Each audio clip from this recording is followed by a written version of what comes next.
عزیز دوستو، بزرگوں اور بھائیوں، زندگی دولت کے انبار کے نیچے نہیں گزر سکتی، بڑے بڑے مکانات کے سائے میں وقت سکون سے نہیں گزرتا۔ معاشرے کے اندر سکھی وہ شخص ہوتا ہے جسے دنیا سے پیار ملتا ہے، جس کا کوئی بھائی ہوتا ہے، جس کا کوئی بیٹا ہوتا ہے، جس کے ماں باپ ہوتے ہیں، جس کے دوست احباب ہوتے ہیں۔ انسان اللہ کی بنائی ہوئی مخلوق سے سکھ پا کے سکھ ہی رہتا ہے، اور اگر اسے مخلوق سے سکھ نصیب نہیں ہوتا، کم لوگ ہوتے ہیں جو صوفیاء ہیں، جو بزرگ ہیں، جو مخلوق کے سکھ کی امید نہیں رکھتے۔ لیکن میں بالعموم بات کر رہا ہوں، عوامی سطح پر لوگوں کو ضرورت ہوتی ہے کہ میرا بیٹا میرا فرما بردار ہی ہونا چاہیے، خاتون یہ چاہتی ہے کہ اس کا شوہر اس کا کچھ نہ کچھ خیال رکھنے والا ہی ہونا چاہیے، خامد یہ تمنا کرتا ہے کہ میری بیوی میری خدمت گزار ہی ہونا چاہیے۔ تو یہ ساری چیزیں اس وقت معاشرے کے اندر پیدا ہوتی ہیں جب انسانوں کا انسانوں کے لیے پیار بڑھ جاتا ہے، جب وہ بہت ساری چیزوں کو درگزر کرنے لگتے ہیں، جب وہ خود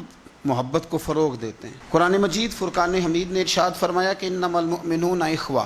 سورہ حجرات کے اندر اللہ فرماتے ہیں کہ یہ جو مومن ہے نا، یہ آپس میں بھائی بھائی۔ کتنا وسیع قرآن پاک نے اس عنوان کو کر دیا، کتنا زیادہ وسیع کر دیا۔ برادری کی، رنگ کی، قبیلے کی، علاقے کی ساری قید سے نکال کر فرما دیا کہ جس نے جہاں بیٹھ کے بھی نبی پاک علیہ السلام کا کلمہ پڑھا ہے وہ تمہارا بھائی بن گیا، جہاں بیٹھ کے۔ اقبال کہنے لگے بازو تیرا توحید کی قوت سے قوی ہے اور اسلام تیرا دیس ہے، اس لیے کہ تو مصطفی ہے۔ جب لوگ قدورتیں پالنے لگ جاتے ہیں نا، نفرتیں، حسد، بغض، عداوت، کینہ پروری، تو ٹھنڈی جگہ پر بھی بیٹھ کے وہ سکون نہیں پاتے، اس لیے کہ ساتھ والے کو دیکھ کے جب 100 دفعہ گھورنا ہے، اور جب آنے والے کا وجود برداشت ہی نہیں ہونا، اور جب انسان نے محسوس کرنا ہے کہ یہ بندہ آ گیا تو یہ کرب ہے۔ میرا کبھی کبھی دل کرتا ہے کہ دوستوں سے یہ پوچھوں کہ گرمی کا موسم آ جائے وہ زیادہ تنگ کرتا ہے کہ کوئی مخالف دوست آ کے بیٹھ جائے وہ زیادہ تنگ کرتا ہے؟ زیادہ دعا کیا ہوتی ہے کہ یا اللہ موسم ٹھنڈا کر دے، کہ یا اللہ یہ بندہ چلا جائے؟ میرا خیال یہ ہے کہ